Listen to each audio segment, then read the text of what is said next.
Ovom prilikom pokušat ću da odsviram klasično balkansko oro, zove se narodno oro,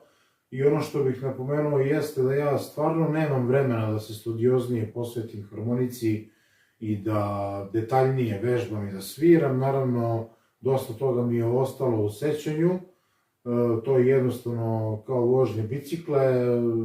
ne može tek tako lako da se zaboravi, ali znam naravno da tehnika nije ona prava i da to uvek može mnogo, mnogo bolje.